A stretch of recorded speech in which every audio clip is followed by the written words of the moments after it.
Puputaye Yetatapat Tawimuyita Nangayi Ngatani Kangayi Ga Tawitu Nangi Waswenwi Tawimuyita Nangayi Ngatani La Yichala Ayi Nga Ta In Kangayi Chaga Padachai Chong in Tatabo Ta Auchayida Ha Yi Na Chong in Hu Wisana Lumpa Hu Kadia Yi Cha Cha Ta Yi Ta Pa Yi Pa Tawitu Tawisa Tawitu Ta Wisana Lumpa Di Tawitu Ta Yi Cha Kata Ta Kadi Ya Yi Cha Cha Salung Yi Sa Tawitu Nange Yi Ni A Yi Cha Wisana Lumpa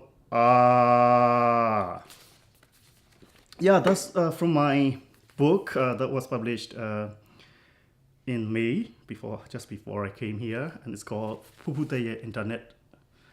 Puputaye Internet Mesa Samyana. That means the Puputa's page on an internet dating site, and the cover is by an awesome Korean artist called Fija Lee.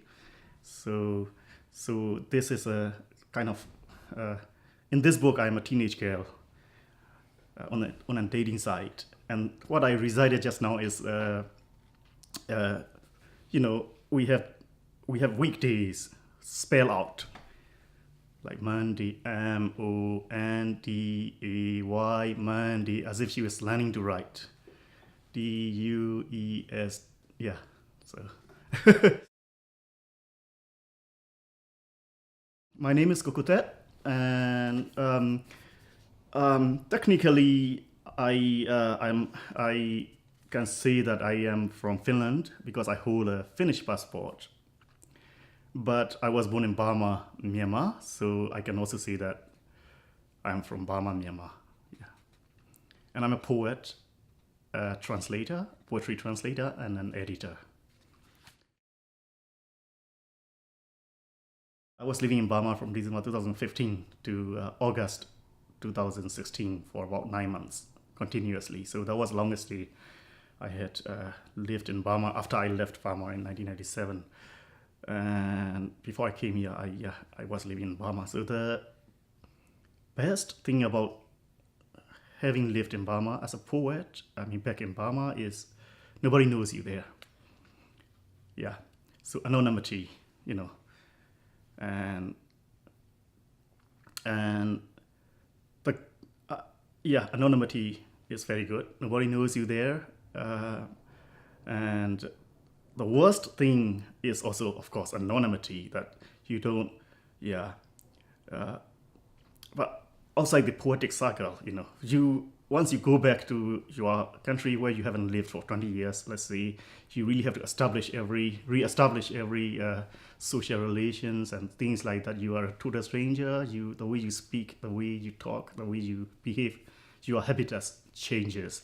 So, that's very difficult. So I became kind of a tourist or stranger back in my hometown. Yeah. So, and that's very difficult in the beginning. Just when I thought I got used to it, I had to come here.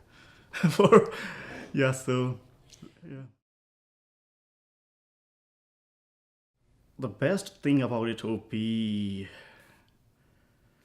I cannot even say that, it's about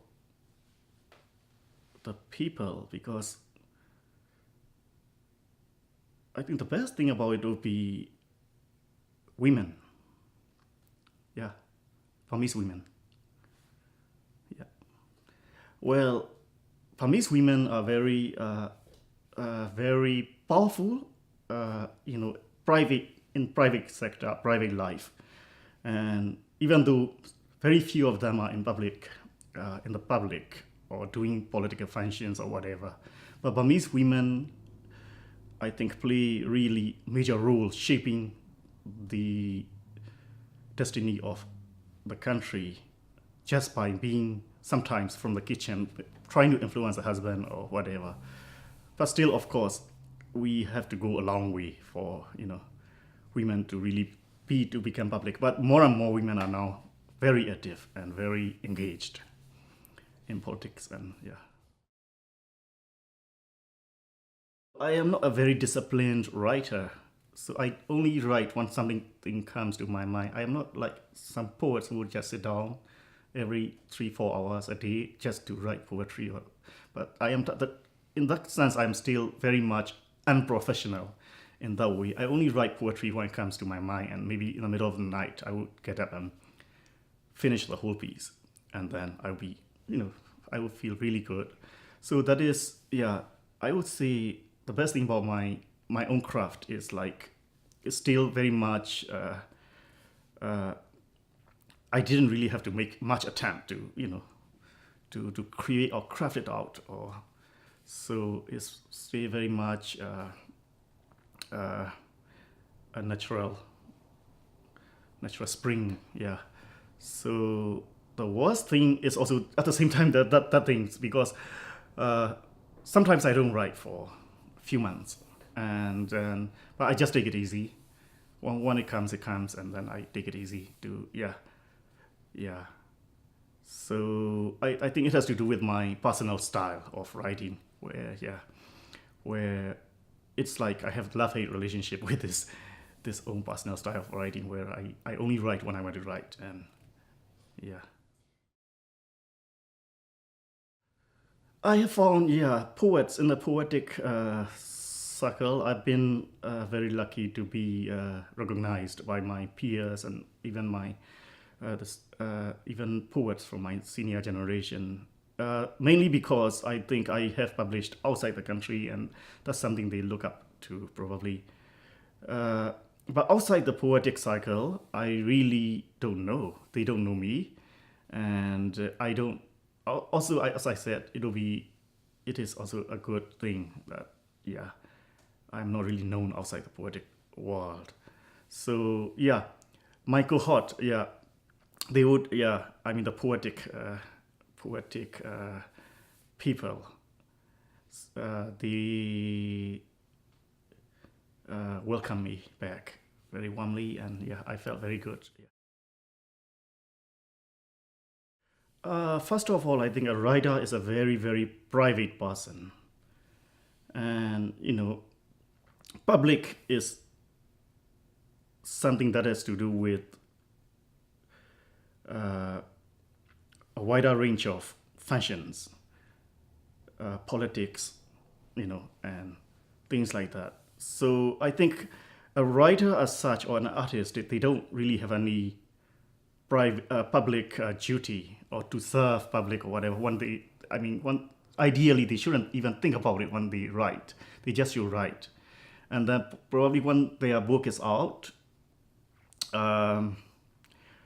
then it becomes public in a way, because it's and then they just should disown it. The rest it really depends on the reader.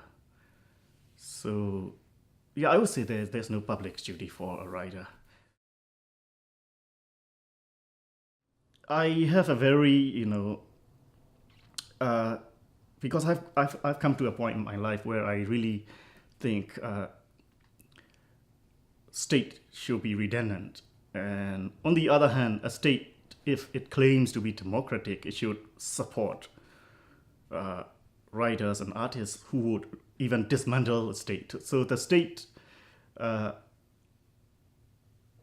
ideal state, should undo itself all the time in a democratic way.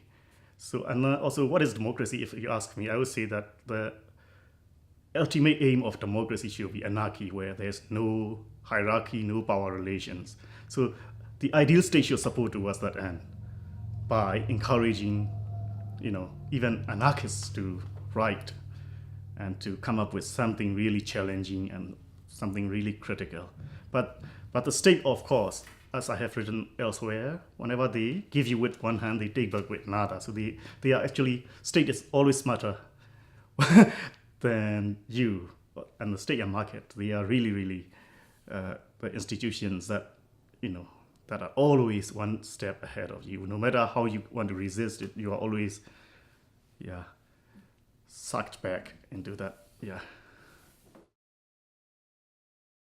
Yeah. Well, Burmese writer, Burmese poet Aung Che. Actually, he is very well known in Burma. His work has been more and more translated recently, but he's also in the anthology I published in Bones Will Crow. Aung Che, yeah, Aung Che. Yeah, I think because of his lifestyle also, when he decided to become a poet in the 1960s or late 1950s, inside a Burmese prison when he was jailed for being a communist or being a communist sympathizer. He decided to become a poet, and since then he never worked a single day in his life. He was writing poems and poems that he endured. He just survived by like that, and so his life is very, very interesting too. Jeff Tushenko says it's not enough to write poems. You have to live a poet life, and he really epitomized the poetic lifestyle by not choosing to work and just being in the poetic circle and starving and so on. But he has been better off recently because he could publish more and more, even short pieces. People, channels, they will publish everything he writes. So this poet and a poem he writes, I could recite it because it's like a few lines and it's so simple and so powerful. The name of the poem is Hamburger. Yeah. Are you hamburger? Are you hamburger? Are you hamburger? Are you hamburger?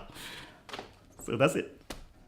In Burmese, min la go hamburger, min la go hamburger, min la go hamburger, min la go hamburger. Yeah. Yeah. Actually, I have brought some items from my. I have some two. I don't know if you know this, The Nation, the magazines. This is actually the oldest political. It's a good read. Yeah. And I have some nations and some books by. I have some stuff. Oh yeah, there is this. This I found it in Seattle at the Pike Market second-hand bookshop.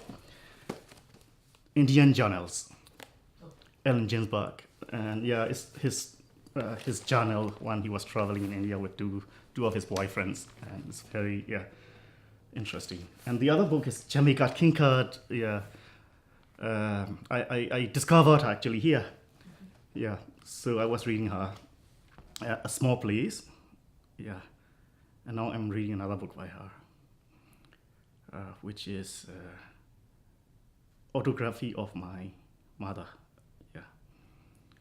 And in terms of poets, I discovered Chicago poets like Michael Robbins, and also his editor and best friend, Anthony Madrid. I found them very interesting. Yeah.